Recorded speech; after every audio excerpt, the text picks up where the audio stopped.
pessoas lindas e abençoadas, sejam todos bem-vindos. Eu sou Cris Cole, estou aqui com um relato que eu recebi há pouco tempo, fresquinho, acabou de sair do forno, trazendo aqui para vocês. E já eu estarei ministrando, né, o curso de formação em terapeutas. Então, tirei um tempinho antes de começar a aula para poder compartilhar com vocês o relato. Ele não é muito pequeno, também não é muito grande. Eu não li ainda, eu só passei o olho assim por cima e gostei. Do que eu vi, eu gostei. Então eu vou estar aqui compartilhando com vocês agora. Lembrando que para você que já tem a confirmação de Deus que você vai ser terapeuta do Senhor aqui na Terra e vai vir fazer o curso comigo, as inscrições já estão abertas. Eu vou deixar aqui abaixo o link, dá uma olhadinha lá. Começa em janeiro, dia 10 de janeiro, eu já tenho a data, gente. A próxima turma, a quarta turma, começa dia 10 de janeiro de 2025. Então aí vai ser um presente do Papai do Céu, né? No Natal para você. Eu creio, seja feita a vontade do Senhor, ok? Temos vagas para 50 alunos.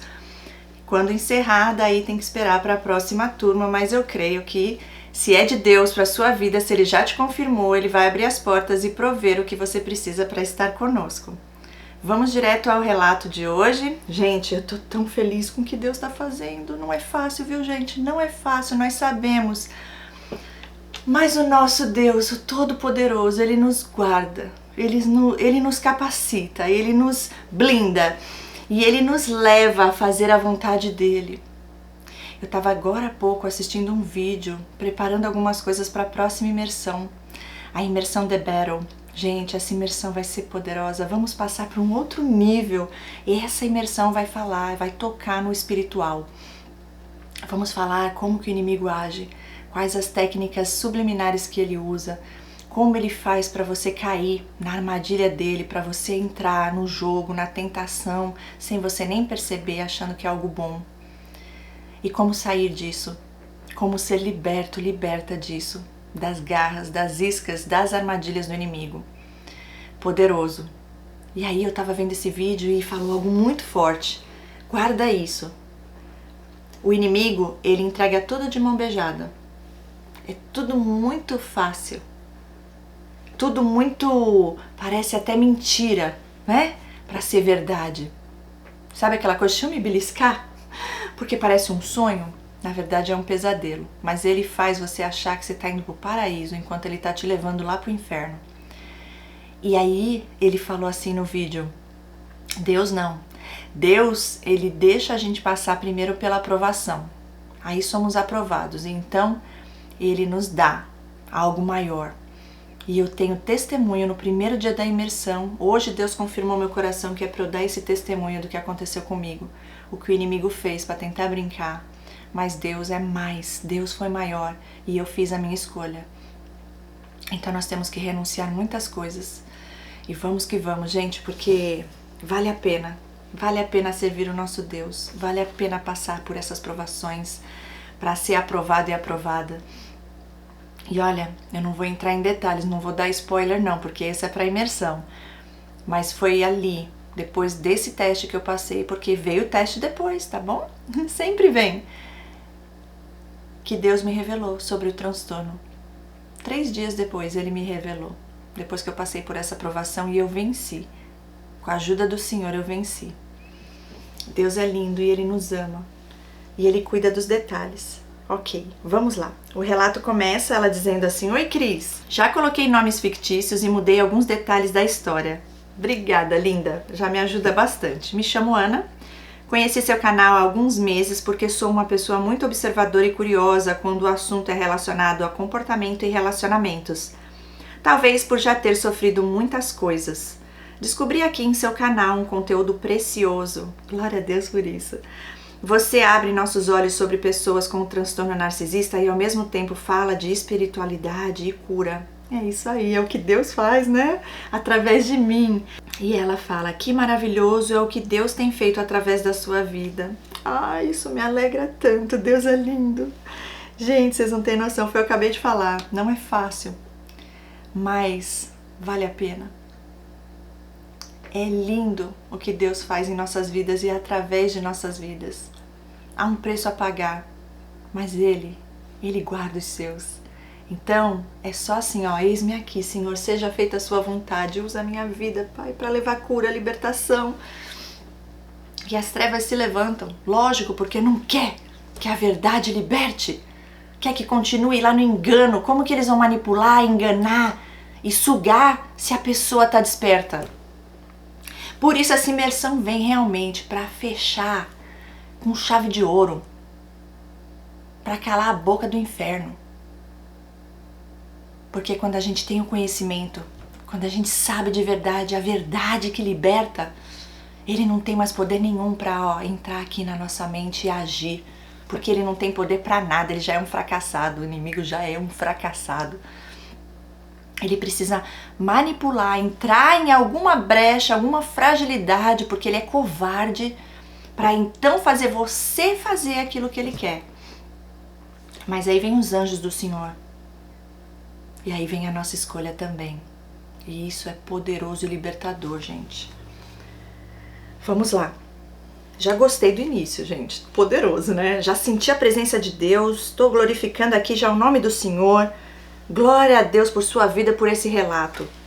E ela continua. Eu refleti bastante se deveria escrever meu relato porque achava ele sem importância se comparado ao de tantas mulheres guerreiras que conheci através de você e que sofreram muito em um relacionamento profundo com narcisistas. Mas percebi que todo conhecimento sobre o assunto é valioso e toda forma de relacionamento com narcisistas nos gera danos. Eles causam um caos por onde passam. E já vi pessoas vividas e experientes sendo manipuladas por pessoas com esse transtorno. É realmente libertador ter a revelação de Deus sobre pessoas tóxicas e manipuladoras como os narcisistas. Vou dividir meu relato em etapas, pois foram diferentes narcisistas pela minha vida. Uau! Primeiro ela vai falar sobre ela. Ela fala, sobre mim. Vou contar um pouco sobre mim e minha infância, pois talvez o contexto ajude a vocês e a mim a entender melhor o porquê dessas conexões com pessoas assim.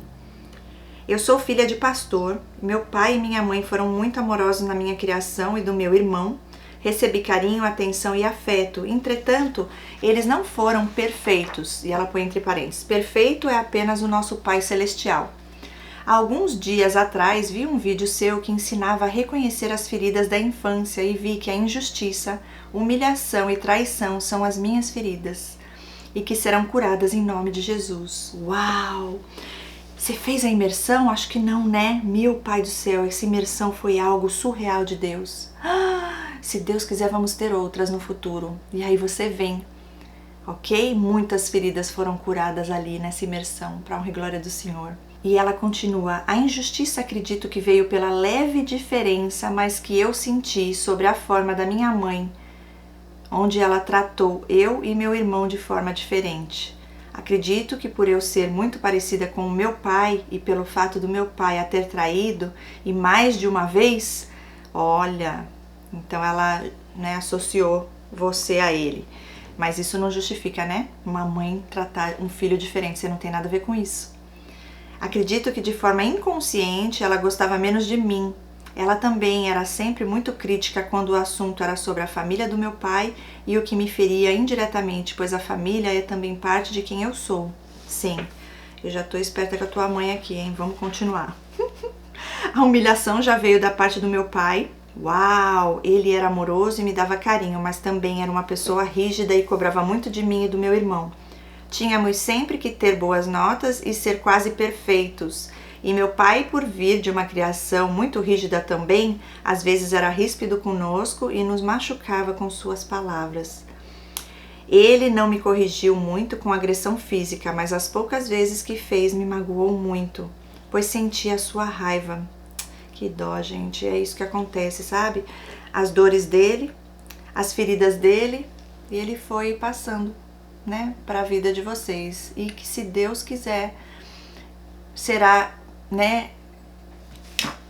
repreendido, cancelado tudo isso na sua vida, a partir da sua vida, da vida do seu irmão, para que as novas gerações não sejam contaminadas por essas maldições. Por isso, tão importante a gente não parar. A pastora Bianca Toledo falou algo que ficou guardado nos nossos corações. Ela falou, eu decidi perseguir a minha cura. E é o que nós estamos fazendo. Em cada imersão, Deus está agindo e curando. Estamos passando por esse processo e é tão incrível, gente. Eu não posso parar de lembrar e de glorificar o nome do Senhor e de agradecer a Ele, porque Ele vai mostrando, revelando o que Ele tem feito. Eu achei que ia ficar só na primeira imersão, nós já estamos indo para a quarta. Essa vai ser a última do ano de 2024. Aproveitem, gente, vai ser tão lindo e poderoso. Já está sendo, nós temos encontros todas as semanas e do jeito que já está acontecendo, eu já estou vendo algo sobrenatural. E aí eu fico vendo, gente, o que Deus está fazendo, porque assim, como é um processo a nossa cura e libertação, tanto na área física, emocional e espiritual, uma imersão a próxima é a continuação daquilo, então a gente está subindo de nível. Deus está nos elevando, capacitando, curando, libertando para a gente poder estar pronta, preparados para fazer a obra dele, ajudando outras vidas a superar o que nós estamos superando. E isso é lindo demais, levar luz em meio às trevas. Olha, eu fico assim, gritante dentro de mim, aquele fogo do Espírito Santo já queimando. Vai ser no final de novembro, gente, se preparem. Vamos lá. Olha só, a injustiça em relação à mãe tratar o filho melhor do que ela, o irmão melhor do que ela, a humilhação do pai que já veio dessa rigidez, do que ele já passou na infância dele também, foi passando essa maldição agora para a geração de vocês. Ele não batia, mas quando batia, magoou muito, pois sentia a raiva dele em mim. E ela diz, apesar de falho, ele sabia reconhecer seus erros e me pedia perdão às vezes quando achava que tinha se excedido. A traição também veio por parte do meu pai, ele traiu a minha mãe mais de uma vez. E eu, quando pequena, lembro que tinham brigas, mas eu não entendia o contexto, pois eles não me revelavam o assunto. Apenas quando eu e meu irmão ficamos adolescentes, eles começaram a abrir o jogo e revelar o real motivo. De certa forma, penso que quando pequena eu senti o peso dessas brigas, como se eu tivesse um pouco de culpa, e também me sentia impotente por não ser capaz de resolver isso. Uau! E ela diz, e a insegurança também de ver os pais se desentendendo. Junto à traição também entra a ferida anterior, que é a humilhação. Como meu pai era pastor, nós íamos trocando de igreja por causa do escândalo que era um pastor trair a esposa. É importante eu ressaltar da traição, onde houve um relacionamento mais íntimo. Foi apenas uma. Às vezes anteriores ele só se engraçava com as moças, mas não chegava a virar um caso. E minha mãe sempre o perdoou. Aqui eu já tô vendo um pai promíscuo, um pai que não estava vivendo o que estava pregando. Cabe a Deus o condenar, mas nós temos que ter discernimento e ver que isso aqui não é normal. Como pode um pastor viver uma vida assim, no altar? Cadê o temor a Deus? Ele sabia o que ele estava fazendo, ele tem conhecimento da palavra, né? Tá cheio de narcisista aí nas igrejas fazendo isso daí, adoram causar polêmica. Ok, não interessa se ele foi só um que ele teve relacionamento íntimo e as outras só se engraçava. Adultério. Um pastor sem empatia, sem amor pela sua mãe, sem temor a Deus. E ela continua, mas ficava amarga e ríspida com ele. A minha mãe sempre o perdoou, mas ficava amarga e ríspida com ele. Lógico, só faltava ela ficar beijando e dando carinho e falando, meu amor, tá tudo certo, pode continuar, eu vou ficar sempre aqui com você. Ela tem sentimentos, né? Só que assim, perdoou, não, acho que ela aceitou, porque devia ser a tal codependência, né, emocional. E aí ela diz, meu pai fez isso também por feridas não curadas. E porque ele escolheu também, porque são tudo escolhas também, né? Não dá desculpa pra ele, não. Não digo pra condenar, só Deus pode fazer isso, mas não passa a mão na cabeça e que, ai, tadinho, ele fez isso porque a tua mãe também tinha feridas, todos nós temos. E ela foi e traiu ele? Não. Entende?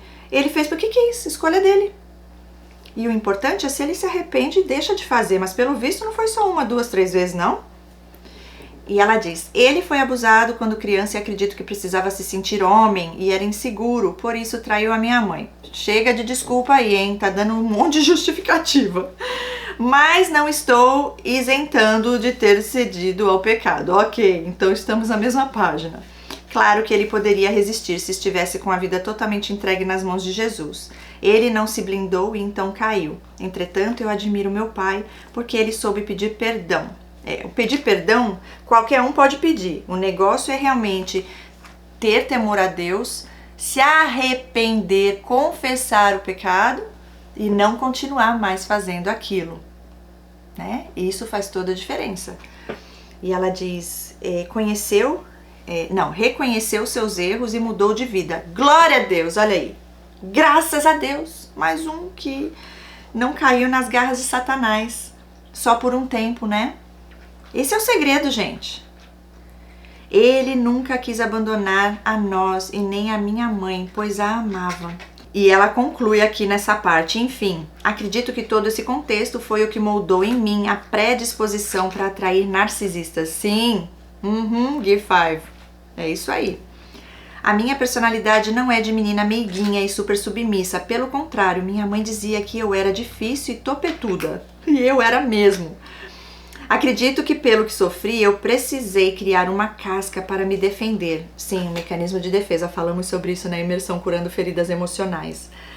Não queria ser ferida novamente, então me tornei durona. E eu não fui perfeita, claro. Lembro com arrependimento das pessoas que já magoei por causa do meu temperamento difícil. Mas já pedi perdão a Deus pelas maldades que fiz e não repetiria. Glória a Deus por isso. Na verdade, o próprio Espírito Santo foi me mostrando o meu pecado e podridão. E quando fui me aproximando mais de Deus, Ele foi me moldando. Glória a Deus. Ela diz, glória a Deus. Apesar de não ser uma pessoa fácil, eu tenho certeza que não sou narcisista, pois sempre tive sentimentos pelas pessoas e me importava assim com o próximo. E ela coloca aqui, olha, número 2, possível narcisista. Acredito que meu primeiro narci, ela põe kkkk, foi uma paixão de adolescência. Eu não vou me delongar sobre ele porque não cheguei a ter uma convivência próxima. Nosso relacionamento não foi nada sério, apenas ficamos um dia. E esse dia foi esquisito, pois quando o beijei achei que seria maravilhoso, mas foi estranho, não teve sentimento. Parecia que ele era vazio e que nem estava ali. Gente, eu já senti isso com um namoradinho que eu tive na minha adolescência também. E eu falei pra ele, toda vez que eu beijava ele, era assim, ele não queria saber de mim e ele tem vários traços homossexuais, bissexualidade, né? Inclusive, gente, eu quero falar também sobre isso. O inimigo, ele entra nessa coisa da tal identidade, que a pessoa não sabe quem é. Olha só, ele quer destruir a identidade das pessoas e ele usa da homossexualidade, da nossa sexualidade, né? Pra confundir, pra pessoa tentar nessa busca e acaba se perdendo.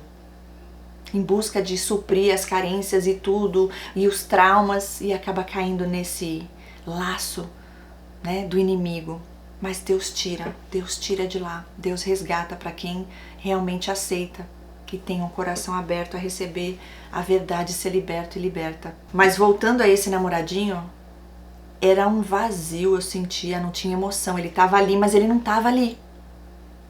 Ele beijava e eu não sentia, porque, gente, a gente sente o outro sem precisar. É uma coisa. E eu olhei pra ele e falei, o que acontece? O que é isso? Cadê você? Ele fechava o olho só por fechar. Às vezes eu via ele com o olho aberto me beijando, gente. Parecia assombração. Mas era assim, quando eu estava com alguém, ele vinha. Quando eu estava sozinha, ele estava nem aí. Nem aí. E ele dava toda a liberdade, que parecia que me amava. Quando eu ia, ele, não, vamos ser só amigos. Eu falei, meu Deus, tu é bicha? Eu cheguei a falar isso pra ele, tu é bicha? Porque ele me rejeitava. Mas quando eu tava com alguém, ele me queria. Só pra ver se tinha ainda o poder sobre mim. Gente do céu, ele viajava lá da cidade dele pra ir até lá. E aí ele conseguia me engabelar e eu ficava com ele. E ele ia embora, se sentindo o poderoso. Olha, vou falar pra vocês, viu? Eu tenho dó. E eles se acham, tá? Eles acham que eles são os melhores. Porque são fortes. Acha que são, né? Mas são vazios na alma. É pura escuridão. Que triste isso, gente. E aí, continuando, parecia que ele era vazio e que nem estava ali. Mesmo assim, sofri muitos anos por ser muito apaixonada por ele e ele só me desprezava. Sabia dos meus sentimentos e se dizia meu amigo. Gente, parece estar falando de mim. Acabei de falar isso, eu não li esse relato ainda, hein? Mas já me fez várias ofensas. Disse que eu era muito certinha e não era pra ele, pois eu era como uma mosca morta. Não, meu filho, um espelho aqui? A mosca morta é você. Eu sou abelha, sou águia. Eu gosto de flor e não de cocô, não de lixo, né? E ela põe entre parênteses, isso porque eu não curtia festas e nem sair para beber e dançar. Também já falou que eu usava um salto de prostituta. Um dia que eu estava me sentindo linda e arrumada, sempre que eu parecia com cabelo diferente ou algum acessório, ele me ridicularizava. Na época eu achava que era só zoação de adolescente, mas hoje vendo que eu tinha imã para narcisistas, penso que ele talvez seja assim. Sim, e invejoso, homem, já viu isso? Homem que a gente não pode nem dizer que é homem, porque eles não sabem nem quem eles são, né? Mas assim, e muitos são bissexuais, mas eu digo, eles têm inveja da gente, têm inveja das namoradas, em vez de olhar e falar, nossa, é minha namorada, que linda. Não, é tudo uma competição. Eles se comparam. Como assim? Ela é mais bonita que eu, ela tá chamando mais atenção que eu. É ego, né? Ai, eu não me aguento, gente. Não dá. Não entra na minha cabeça porque eu não funciono dessa forma. Me lembro de você falar, Cris, sobre como alguns têm prazer em fazer crueldade com animais. Lembro de um dia que ele fez isso. Estávamos andando na rua e um passarinho pombo estava em cima do muro quietinho e ele já estava com um pedaço de ferro na mão, tipo um arame. Estávamos com um outro amigo, pois então, Cris, de repente ele acertou o pássaro com este arame e acertou bem no peito. Ai, gente, que maldade, eu não ia aguentar não se eu visse isso. Ele riu muito e o amigo também. Achou o máximo ter acertado o pombo de primeira. Ele caiu e morreu na hora. Meu pai do céu, eu acho que eu voava em cima dele. Mas ia escutar um monte de mim, gente. E eu fiquei chocada e triste ao mesmo tempo. O que o passarinho tinha feito pra ele? Pra tamanha crueldade? Ela põe um ponto de interrogação. Na minha frente isso não rola não. Nossa, eu vou embora na hora e vai ouvir tanto, mas vai ouvir tanto. Ai, senhor, não dá nem... Não gosto nem de ouvir essas coisas. Enfim, ela continua. Ele tinha muitas atitudes estranhas. Sim, demônio. Um demônio que ele mesmo gosta de ter lá, né? Chama pra vir. Não é o coitadinho que foi apossado por demônios, não. E ela diz, mas não tenho mais contato com essa pessoa. Glória a Deus. Então não sei ao certo como cresceu e como está hoje. Bem longe de você é o melhor. Traste. Graças a Deus, o Senhor tirou todo o sentimento que eu tinha por ele do meu coração. Foi como uma cura e eu louvo a Deus por isso. E eu também. Glória a Deus, Senhor. Obrigada, Pai. E agora ela vai para o número 3, o quase namorado narcisista. O segundo foi uma paixonite que não durou muito tempo, mas o pouco que durou conseguiu me ferir. Cheguei em uma igreja de uma cidade do interior e logo conheci o Marcos. Ele tocava violão no grupo dos jovens e de início não vi nada demais nele. Não achei bonito nem feio. Era uma pessoa engraçada e interessante, mas que não me atraiu de início. Até porque ele tinha um relacionamento esquisito com uma menina da igreja. Eles namoravam e terminavam o namoro o tempo todo. É bem assim, narcisista, né? E como eu era nova na igreja, muitos meninos se interessavam por mim. Quando cheguei, eu era uma moça atraente de rosto bonito. Só que eu, por ser topetuda, dava o fora em todos eles. Ela põe entre parênteses, kkkk. A verdade é que nenhum me atraiu de forma especial, então não achei que valia a pena me envolver com ninguém. Nós, jovens da igreja, andávamos muito juntos e gostávamos de reunir sempre na casa de alguém para jogar ou lanchar juntos. E nesses encontros o Marcos foi se aproximando de mim e como eu era a garota que ninguém conseguiu conquistar, acredito que ele queria provar para todos que me conquistaria, inclusive para ele, né? É o desafio, eles amam. Então começaram as investidas. Ele me mandava muitas mensagens através de um aplicativo de conversas, mas o engraçado é que nunca disse eu te amo, mas dizia assim no final das mensagens, amo, e ela pôs 3 coraçãozinhos. Hoje penso que ele queria dizer amo a mim mesmo, e ela pôs kkkk. Ele era vaidoso, e ela põe letra maiúscula, sempre se olhando no espelho e arrumando o cabelo. É o grandioso. São os que se sentem mais inferiores, né? São os mais inseguros, ela fala. Passava muito perfume para sair, apesar de se portar como um homem, alguns comportamentos que ele apresentava parecia que ele tinha alguma fraqueza relacionada à homossexualidade. Olha aí o que eu tinha falado. Mas eu não estava dando muita importância para isso. Depois de algumas investidas dele, nós ficamos, algo visto como errado e inaceitável por meus pais, mas como eu era meio revoltada com meu pai pelas traições, então eu não ligava de fazer isso. Cadê o exemplo, né, que o teu pai te deu? Pastor, ainda traindo a mãe, a sua mãe, né? E ela diz, quando ficávamos eram apenas beijos. Agora eu vou citar outra pessoa nesse mesmo contexto. E ela põe entre parênteses que não tenho certeza se é ou não narcisista, o Diego. Ele era líder do grupo de jovens, também tinha trejeitos efeminados. Trejeitos? O que é isso?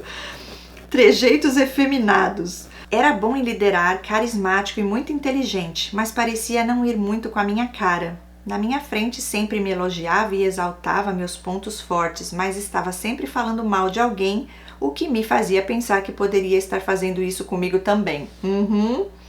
E eu não dava muita bola para ele, apesar de o respeitar como líder.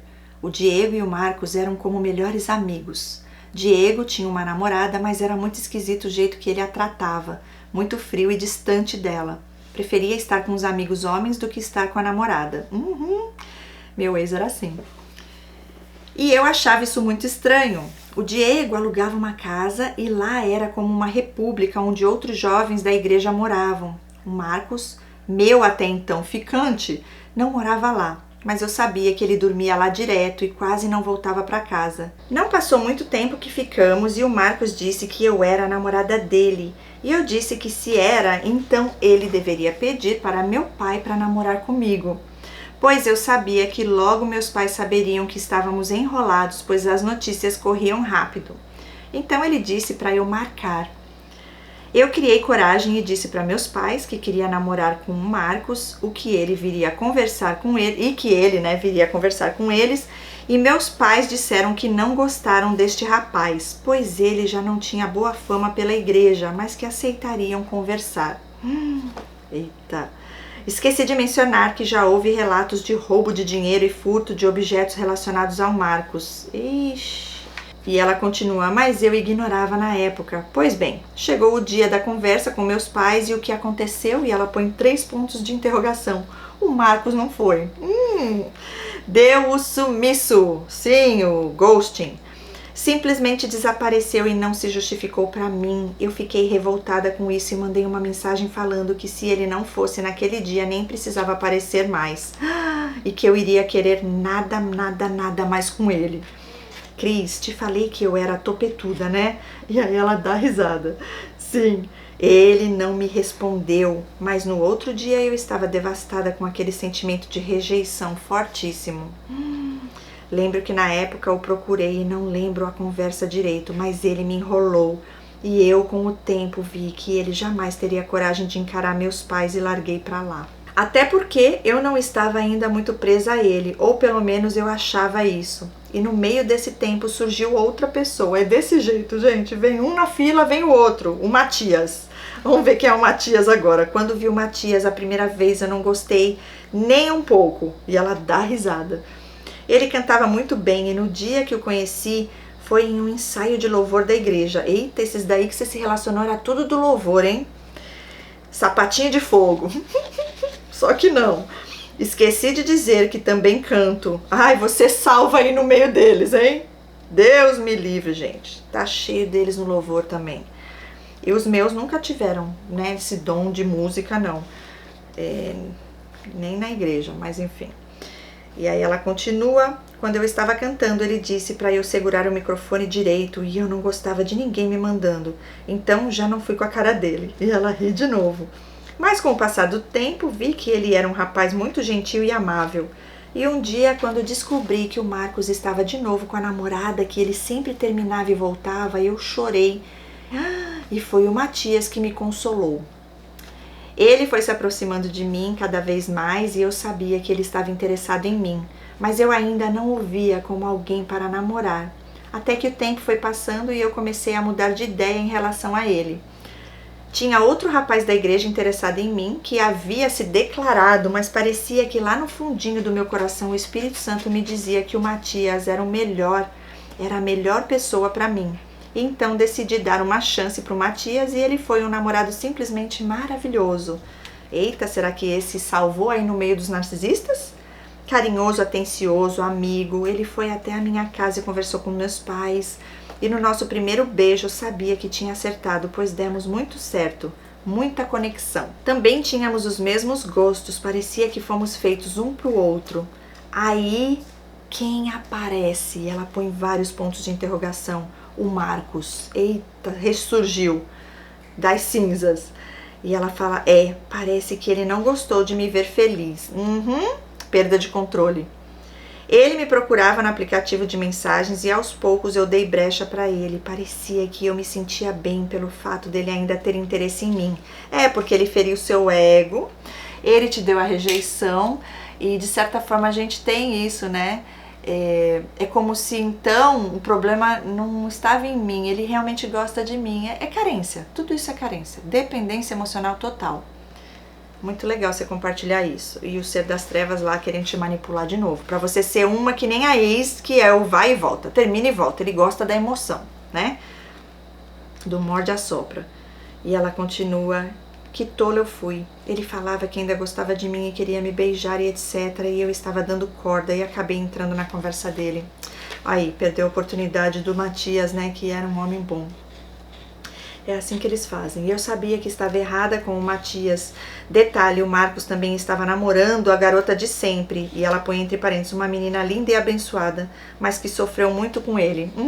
Certo dia, minha mãe me chama para conversar e ela falou que sabia de toda a conversa que eu estava tendo com o Marcos. Fiquei muito envergonhada e percebi que não era certo o que eu estava fazendo com o Matias. Eu estava tão aflita que nem parei para pensar sobre quem tinha fornecido essas conversas para minha mãe. E eu resolvi logo abrir o jogo com o Matias e contar toda a verdade. E contei sobre as conversas e disse que estava arrependida e envergonhada e que entenderia se ele não quisesse mais nada comigo. Ele disse que me perdoava e que entendia que talvez eu ainda tivesse sentimentos pelo Marcos e que ele, Matias, ainda queria namorar comigo sim. E eu nunca tinha conhecido uma pessoa tão compreensiva e capaz de perdoar como ele. Nós continuamos a namorar. Então, um dia o Matias marca comigo de conversar e vem me dizer que o Diego veio atrás dele para mostrar a ele as conversas que eu tive com o Marcos. Gente, esse Diego surgiu. Ai, eu lembrei dele aqui. Ai. Lá do começo, né? Cris, que alívio de ter sido honesta com o Matias. O Diego teve uma atitude tão esquisita nessa época que eu nem percebi. Porém, eu tive um sentimento de culpa tão grande que eu não percebi o quanto o Diego foi abusivo em relação a mim. O Diego usou da posição de líder para me difamar e tentar destruir o meu relacionamento com o Matias.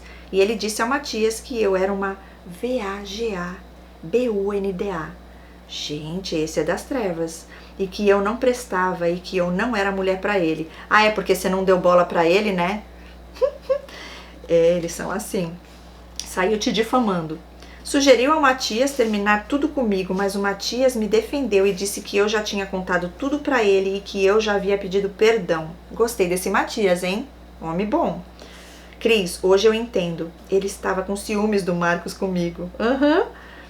Ele era apaixonado pelo Marcos. Eita, que o negócio tá ficando feio.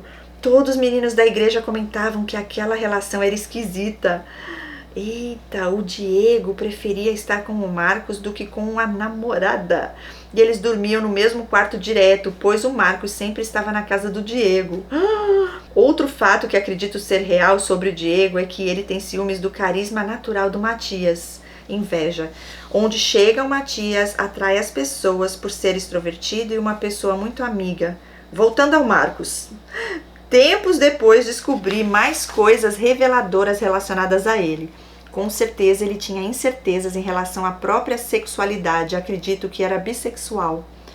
Vale ressaltar que o boato que rolava na igreja era que o pai do Marcos tinha sido pastor, mas na atualidade era assumidamente gay e que tinha um namorado.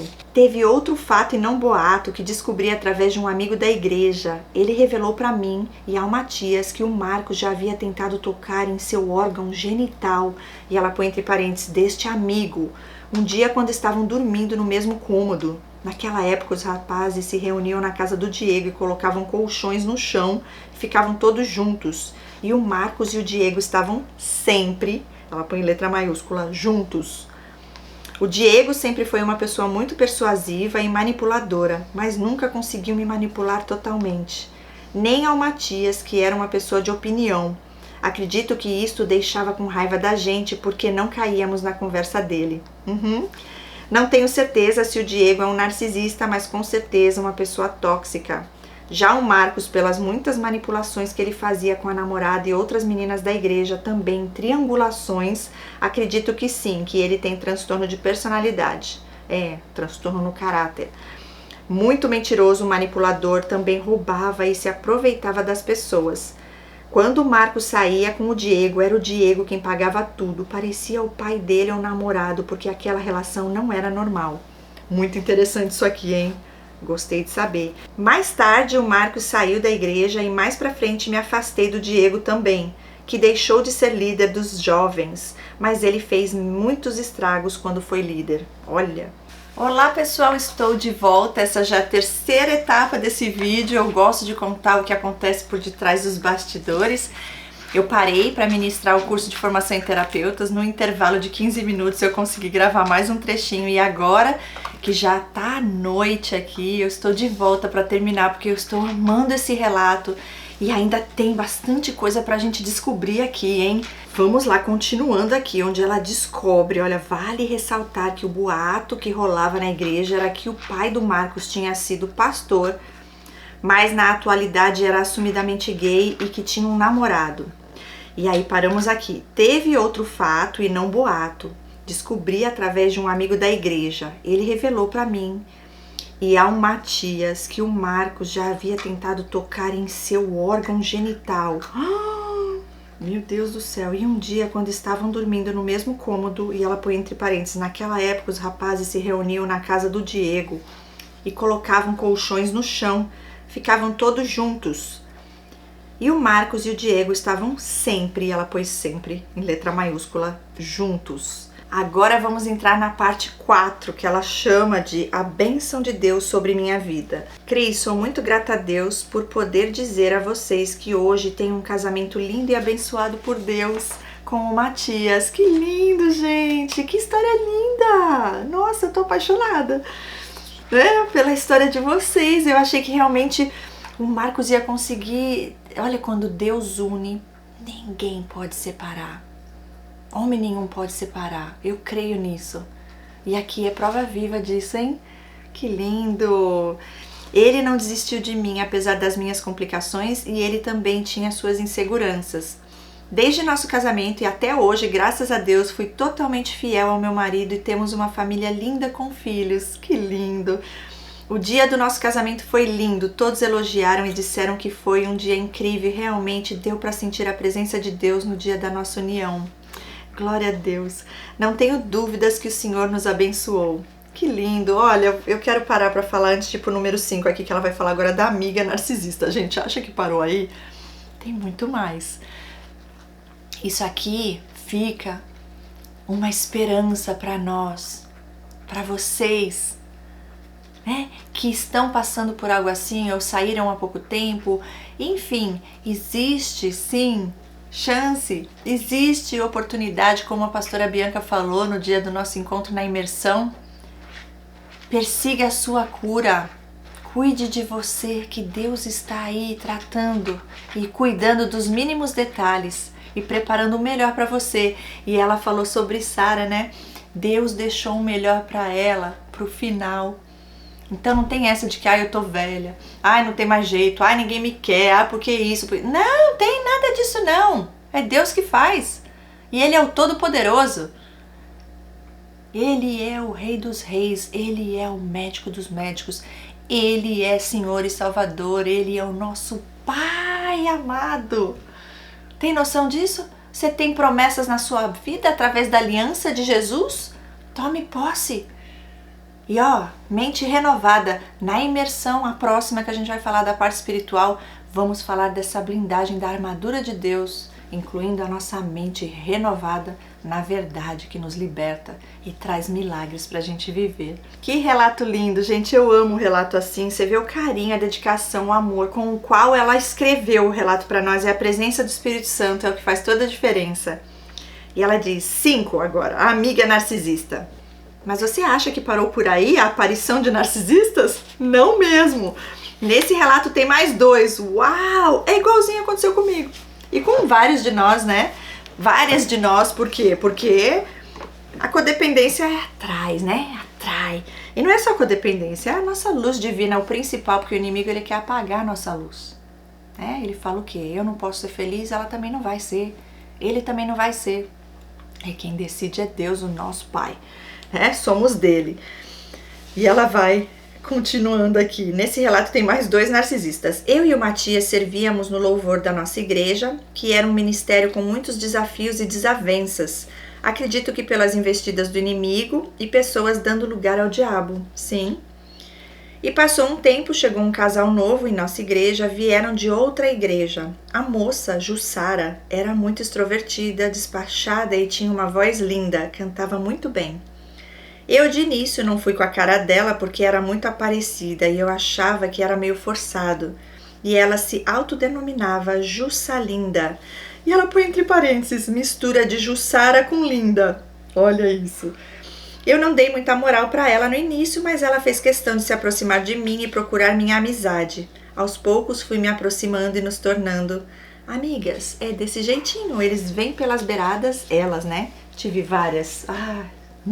Muitas mesmo. Mas tem umas que vão mais nas trevas, né? Mais no fundo do buraco. E essas vão, eles têm um plano e eles precisam sentir que eles conseguem. Aquela coisa de ter necessidade de que tem o controle sobre tudo e sobre todos. Poder, né? É tudo sobre o ego deles, tudo é uma competição, tudo é um desafio. Enfim, é desse jeito. A Jussalinda aí, de linda não tem nada. Devia ser a Jussa Trevas. Ok. A Jussara e seu esposo, João, eram pessoas de condição financeira humilde e muitos na igreja tinham prazer em ajudá-los. Ela se vitimizava muito quando eu conversava com ela, dizia que na outra igreja ninguém gostava dela e nem ia na casa dela porque ela era pobre. Tadinha, né? E o povo tudo ruim, né? Você pensar que horror. E quando ela falou isso, senti muita compaixão por ela e sua família.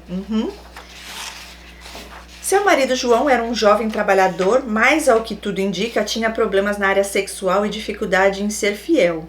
Chegou a mandar mensagens para minha cunhada. Minha cunhada nunca deu papo para ele e acredito que ele desistiu. Mas teve outros escândalos na igreja sobre mulheres que ele se engraçou. Olha aí. Ela parece, tudo indica que é amiga narcisista e eles, muitas vezes, gente, narcisista se relaciona com narcisista, né? Eu já vi sociopata com narcisista e é psicopata, e é uma bagunça. É um tentando destruir o outro. Só Deus na causa. Ok, ela continua. Chegou a mandar mensagens para minha cunhada, isso eu já li. Tá, ele se engraçou com outras pessoas, teve mais escândalos ali por causa disso. Ela aos poucos foi mostrando quem era de verdade. Sempre em tom de brincadeira soltava um veneno aqui e outro ali sobre alguém da igreja. Eu percebi também que nessa jogada ela queria arrancar alguma informação de mim e ver se eu também falava mal de alguém. Lembro um dia que ela chegou falando mal de um casal, falando que eles eram muito snobs e não davam moral para ela. E eu caí na bobeira de concordar e dizer que eram meio snobs, sim, mas que eram gente boa. Cris, mais à frente, vi a Jussara bajular muito esse casal, quase lamber o chão para eles passarem. E este mesmo casal começou a me tratar estranho, me ignorando. Eu não tenho provas, mas tenho quase certeza que ela envenenou eles contra mim e meu esposo. Sim, porque assim, eles são tão covardes que eles precisam acreditar tanto na mentira deles e que eles são os bons, você que é a ruim. Eles te manipulam para você fazer o que você fez aqui, ó. Você concordou com ela. Então, assim, ela te manipulou pra você falar o que ela queria pra agora ela usar contra você. E tipo assim, eu não tô mentindo, realmente você falou, entendeu? E aí, continuando, ela diz: teve algo que ocorreu, Cris, que me faz ter certeza que esta inveja que eles têm é algo que vai além, é espiritual. Um dia teve um bazar na minha igreja e eu estava ajudando a organizar, e eu quis contribuir e levei uma blusa e uma sandália ainda em ótimo estado para doação. No dia que levei, ela não estava lá. Cris, no dia do bazar, ela escolheu levar justamente as peças que eram minhas, e eu me assustei quando vi. Pensei, misericórdia, tá repreendido, pois eu já sentia uma energia ruim vindo da parte dela. Mesmo vendo que tinha algo errado, eu me importava com ela e sua família e tentava ajudar com palavras e orações. Eu também não tinha boas condições financeiras na época, mas já cheguei a doar um sofá que era meu, pois ela não tinha nenhum. E doei de coração, pois eu tinha ganhado um que era usado também, mas um pouco mais novo. Não me arrependo de ajudar, mas me arrependo de ter confiado em uma pessoa manipuladora. Ela começou a plantar muitas intrigas e mentiras no meio do louvor e comecei a ver quem ela era de verdade. Mesmo assim, não me afastei, pois ela me tratava muito bem. É assim, gente, enquanto a gente não tem a revelação de Deus, né? Não tem como a gente saber de verdade o que vai ali na mente e no coração, a intenção que eles têm e né, essa parte que eles fazem de maldade mesmo. É caráter, problema no caráter, né? E tudo é bem calculadinho, tudo bem planejadinho para prejudicar os outros. Infelizmente, essa daqui é bem sádica. E ela continua: tinham vezes que os elogios eram exagerados, elogios sobre a minha aparência e minhas roupas, e eu ficava até meio incomodada. A equipe de louvor da igreja já não estava mais organizada. E lembro que o Matias até pensou em assumir a liderança, mas eu via que ela estava muito interessada, pois era um cargo remunerado. E ela põe entre parênteses: na verdade era uma ajuda de custo, não lembro direito, mas acredito que era apenas um salário mínimo. O Matias queria ajudar, não pelo dinheiro, mas porque realmente queria fazer a diferença. E um dia teve uma reunião para ver quem queria liderar, e o Matias, um amigo nosso, e ela levantaram a mão e disseram que queriam. Acredito que ela viu que não ganharia a liderança assim de cara, pois o Matias servia há anos no louvor e tinha muito prestígio, e o outro amigo nosso também era uma pessoa muito amável e querida, mas que queria apenas ajudar. Ela foi quem sugeriu que existisse então uma liderança compartilhada, onde todos pudessem opinar. Olha isso, gente. E depois da reunião conversei com o Matias e disse que isso não existia. Não tem isso de liderança compartilhada, pois um sempre vai mandar mais que os outros. Cris, ela manipulou tudo para conseguir abocanhar essa liderança. Ela fazia questão de estar em todas, ela pôs em letra maiúscula, programações da igreja. Ajudava em tudo, cobria todos os buracos, mas ao mesmo tempo nem sempre, porque muitas vezes ela manipulava as pessoas para ajudarem e fazerem por ela. Mas dessa forma ela mostrou muito serviço. E os líderes da igreja acabaram colocando-a como líder de louvor e os outros como ajudantes. Ela fazia questão de dizer que era compartilhado, mas eu bem sabia que não. Ela mandava e desmandava para as coisas saírem do jeito que ela queria e que no final ela se sobressaísse e fosse elogiada e bem vista. Desse jeito. E sobre essa ajuda que ela dava e que às vezes era furada, vou dar um exemplo. Eu passei por uma cirurgia muito séria que deveria permanecer de repouso pelo menos 30 dias. E tinha um ministério que eu era líder. Pedi a ela para me substituir em um evento um dia, pois não poderia ser desmarcado, e neste momento da minha recuperação da cirurgia foi muito delicado para mim, e eu estava passando muitas lutas também e fiquei aliviada pela ajuda. Pois bem, no dia ela me liga sem parar e tinham várias ligações não atendidas no meu celular. Cris, ela me procura em cima da hora pedindo para eu pagar o Uber para ela, que ela estava sem dinheiro para ir naquele compromisso. Nossa, eu fiquei estressada porque ao invés de alívio tive que ficar resolvendo pepino para ela conseguir ir. É desse jeito. Ela estava grávida e eu entendo que não seria legal ir a pé. Ela põe entre parênteses, mesmo que ela morasse perto. Mas por que então se dispôs a ajudar se não poderia arcar nem com a condução? E ela fala, ou seja, as ajudas eram sempre furadas e que me dariam algum problema lá na frente. KKKKK. Ela plantou muitas intrigas, inventava fofocas e criava confusão para as pessoas brigarem e ela ser sempre a certa. Um dia ela deu as caras para mim. Até então era só boazinha comigo. Eu e o Matias íamos cantar na mesma equipe que ela, mas acabamos atrasando para o ensaio, que era antes do culto. Nos atrasamos porque eu tinha visitas em casa e não era um comportamento recorrente nosso, mas aconteceu. Cris, ela chamou a gente na salinha para tirar satisfação. Com um ar de superioridade veio me dar lição de moral. Para mim aquilo foi a gota d'água e eu não admitiria mais aquela pessoa como uma amiga. Cortei a relação. Yes! Eu comecei a evitá-la e ela corria atrás de mim como se fôssemos melhores amigas e como se nada tivesse acontecido. Mas a essa altura eu já estava vacinada. Eu via todas as manipulações que ela fazia com as outras pessoas e eu ficava abismada como as pessoas não tinham discernimento sobre quem ela era. É desse jeito. Se fazia de humilde, mas era extremamente arrogante por dentro. É assim mesmo. Eu já conheci uma, gente, e não faz muito tempo, tá? Sabe aquela arrogância disfarçada de humildade? Mas a gente percebe, é tão forçado, gente. É um puxa-saquismo, né? Eles tentam te pegar no ego, fazer você se sentir importante. Comigo não funciona nada disso, para honra e glória do Senhor. Estou liberta dessas carências, dessa codependência.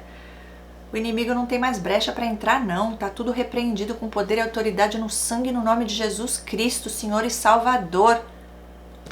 Olha, eu vou te falar, é uma raça de víbora mesmo. Continuando, se fazia de humilde, mas era extremamente arrogante por dentro. Se fazia de pobre coitada, mas amava apenas ela mesma. Um dia, em tom de brincadeira, ela me disse que era dona e proprietária da equipe de louvor. E na hora eu ri, mas a verdade é que achei aquela expressão muito estranha. E certo dia também, ela se gabou de ter amigos cantores famosos que poderiam colocar ela em um lugar de destaque. E eu brinquei e falei para chamar a gente para cantar também.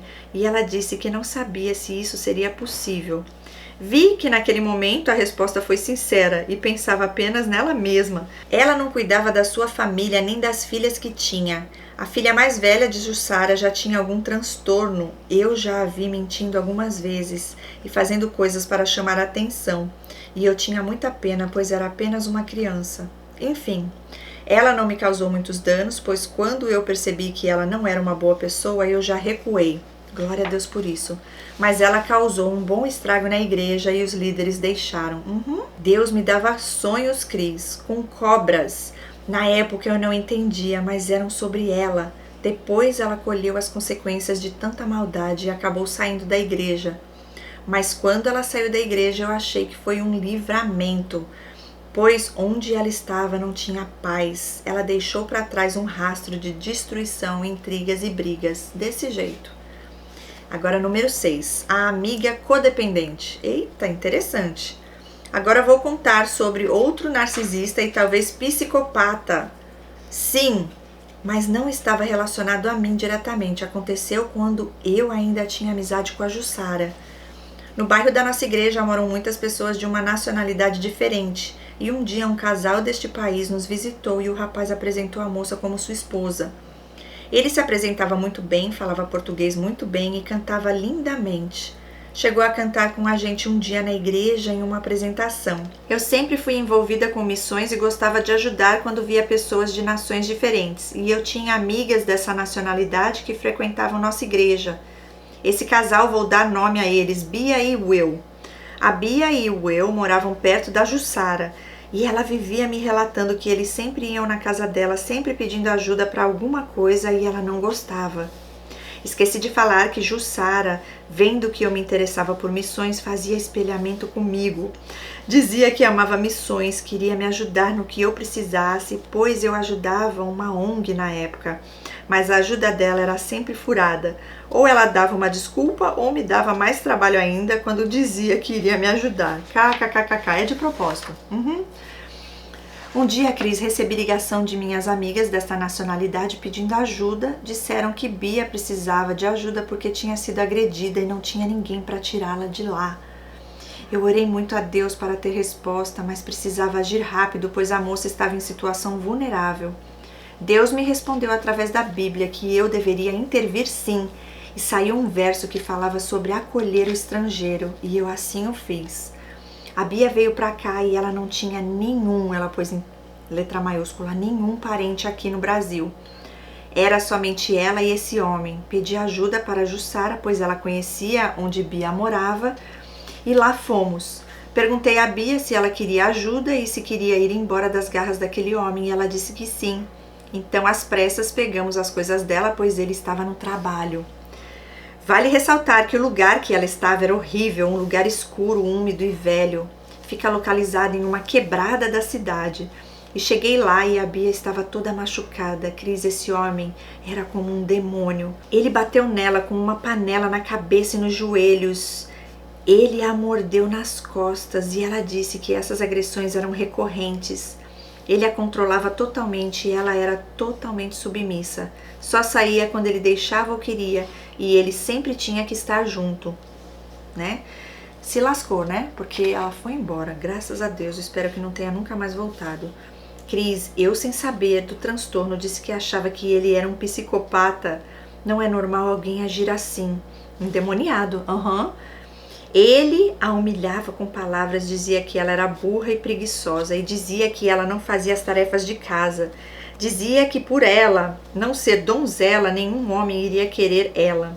E descobri que ele não era casado com ela coisa nenhuma. Mais à frente descobri que ele manipulou os líderes de uma igreja pequena para trazê-la do seu país de origem. Ele disse a esses líderes que ela era sua esposa, o que era uma mentira. Quando eles foram percebendo quem era o Will, ele saiu dessa igreja.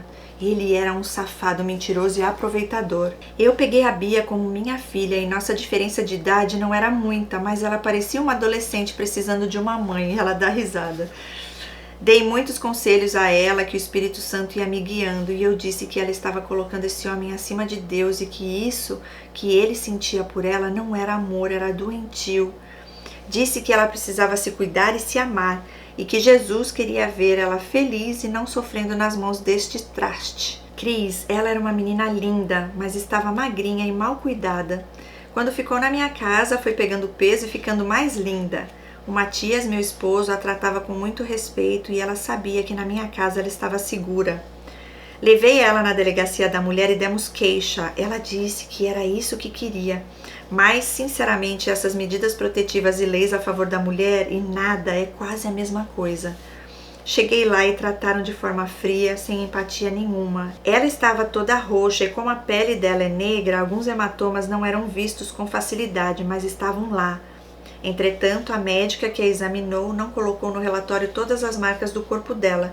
Fiquei indignada com a tal delegacia da mulher, que na verdade faz muito pouco pela mulher. Eu ficava com dó dela, na minha casa, sem ninguém e sem poder falar com os familiares. E eu emprestei meu celular, mas ela toda hora queria usar. Aí dei um jeito e peguei um celular usado, comprei um chip novo. O celular dela, o Will, tinha quebrado e ela sabia alguns números da família dela de cor. Eu morava em um bairro bem distante de onde ela morava e não a deixava sozinha. Raras vezes eu a deixava só. Depois de algumas semanas decidi que seria seguro ela ir à igreja conosco e a levei. Cris, nós chegamos cedo porque tinha ensaio de louvor e nesse dia eu não estava cantando, mas estava distraída cuidando da minha filha pequena. Quando fui procurar pela Bia, cadê? A garota sumiu. Meu Deus, logo me deu um desespero. Onde ela estaria? Pensei que o Will a tinha encontrado ali na igreja e poderia fazer algum mal a ela. Depois de uns 15 minutos a procurando, eu liguei para a polícia, expliquei a situação e disse que ela tinha feito medida protetiva contra o Will.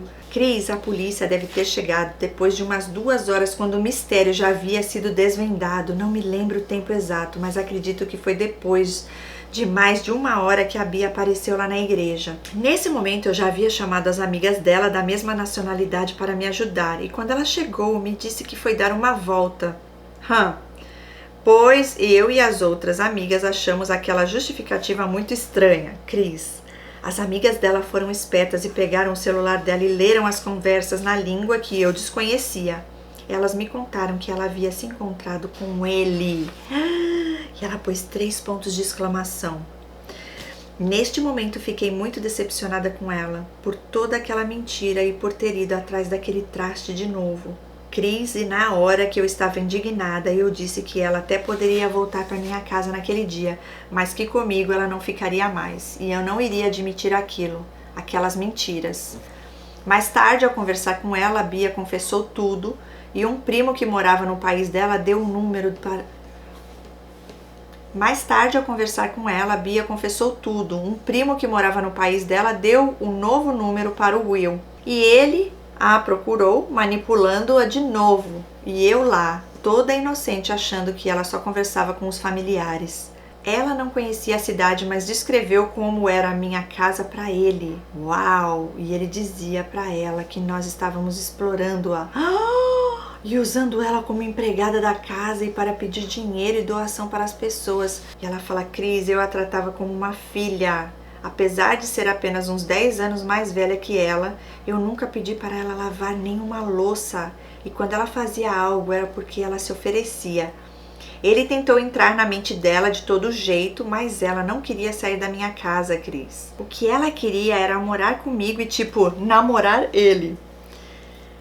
Isso eu não iria aceitar, pois não queria aquele homem perto da minha família, e eu disse para ela que se quisesse poderia ficar na minha casa, mas sem nenhum contato com ele, e ela disse que se era isso que eu queria, ela não tinha escolha e faria.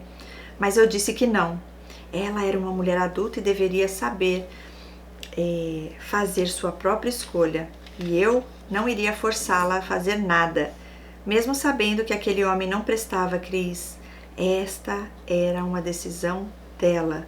E na mesma semana entrou o pastor da igreja na conversa. Ele achou que o sujeito Will tinha solução e quis propor uma conversa com todos, inclusive comigo. Olha onde você se enfiou, hein? E quando aquele homem me viu, Cris, fez um olhar de arrogância e ele achava que eu tinha medo dele, coitado. E Deus estava ali comigo, me enchendo de coragem. Na conversa ele disse que eu havia tirado a mulher dele de casa. É desse jeito. Cris, ela põe em letra maiúscula, eles não eram casados, apenas juntados. E ele havia colocado a vida dela em risco com aquelas agressões. O pastor achou que a conversa e aconselhamentos resolveriam o problema, mas ele não admitiu em nenhum momento que bateu nela. Pelo contrário, deu a entender que não era boa esposa e ele era o certo. Enfim, ela acabou escolhendo voltar para ele e fiquei triste por saber que não era o melhor para ela, mas ela era uma adulta e eu não poderia escolher em seu lugar. Depois disso me afastei e apenas continuei orando por ela. O Will um dia teve a capacidade de me dizer que eu ajudaria os dois a fazer um casamento. Meu Deus, e ela falou: tá, fala sério, né? E ainda queria me explorar para eu correr atrás de doações para promover uma festa. Eu jamais promoveria isso. E a Bia me perguntava como eram os casamentos do Brasil e eu disse que cada um fazia a festa de acordo com suas condições financeiras. Eu acredito que ele a iludia falando que daria um casamento lindo para ela e acredito que nunca se casaram de fato. Eles saíram da igreja e depois tive notícia de que ele a agrediu de novo e o pastor tinha conseguido um abrigo para ela em outra cidade com oportunidade de trabalho e ela não quis ir. E outro dia topei com o Will na rua e tinha um bebezinho nos braços. O Will disse que era filho dele com a Bia e por dentro fiquei muito triste ao saber que ela continua presa àquele homem e hoje não tenho mais notícias dela. E aí ela chega aqui no número 7 agora, que é a conclusão. Tá finalizando. Enfim, Cris, esse foi meu relato. Acredito que Deus esteve me guardando e me poupou de um envolvimento maior com narcisistas e louvo a Ele por isso. E sei que muitos de nós temos feridas e carências que, se não forem tratadas, supridas em Deus, acabam virando brecha para os ataques do inimigo. Mas Deus é maior. É isso aí. Espero que Deus abençoe e conceda sabedoria que vem dos altos céus sobre a vida de todos que com coração sincero se conectam a você e ao seu canal. Você, Cris, é uma pessoa maravilhosa. Deus a abençoe e proteja sempre. Um forte abraço. Linda. Muito obrigada, viu? Muito mesmo. Eu amei ler o seu relato, amei os detalhes. Eu gosto disso, gente. Eu tenho certeza que vai levar cura e libertação para muitas vidas e olha, em todos os tipos de relacionamentos, porque você colocou aqui, ó, a sua história de vida, os relacionamentos que você teve, Graças a Deus, um relacionamento saudável agora você está vivendo, né? O seu marido, graças a Deus por esse grande livramento e por essa bênção do Senhor sobre a sua vida. Depois veio a amiga narcisista, né? Depois a tal codependente, que eu tô meio em dúvida se é só isso. E esse que não é marido, que fala que é psicopata, endemoniado, né? Dá pra ver. Então a gente conseguiu aí no teu relato ter várias situações relacionadas a esse transtorno. Glória a Deus por sua vida, glória a Deus por seu relato, muito obrigada. E pessoal, deixa aí uma mensagem, deixa aí nos comentários como é que foi aí pra você esse relato. Trouxe confirmação? Trouxe cura e libertação? Você lembrou de alguma coisa ou de alguma amiga? Ou de alguém que você conheceu que se relacionou com uma pessoa abusiva assim e você queria ajudar e a pessoa acabou voltando? Deixa aí pra gente nos comentários. Gente, de verdade, eu quero agradecer mais uma vez pelo carinho, por todos vocês que têm enviado os relatos aqui no canal. Somos uma equipe do Senhor aqui na Terra, levando luz em meio às trevas, cura, libertação, pois Deus usa, sim, nossas vidas como instrumento dele. Essa equipe linda, linda, linda e forte, poderosa, porque somos do Senhor, o Todo-Poderoso, nosso Pai, o Criador. Compartilhem, deixa aí seu like e também mande o seu relato se você ainda não mandou e vem participar da próxima imersão, porque ali vai ser poderoso. Gente, não percam essas oportunidades com as imersões. Deus tem feito grandes coisas e teremos o sobrenatural ali, para honra e glória dele. Um beijo enorme no coração de vocês e nos vemos no próximo vídeo. Até lá. Tchau, tchau.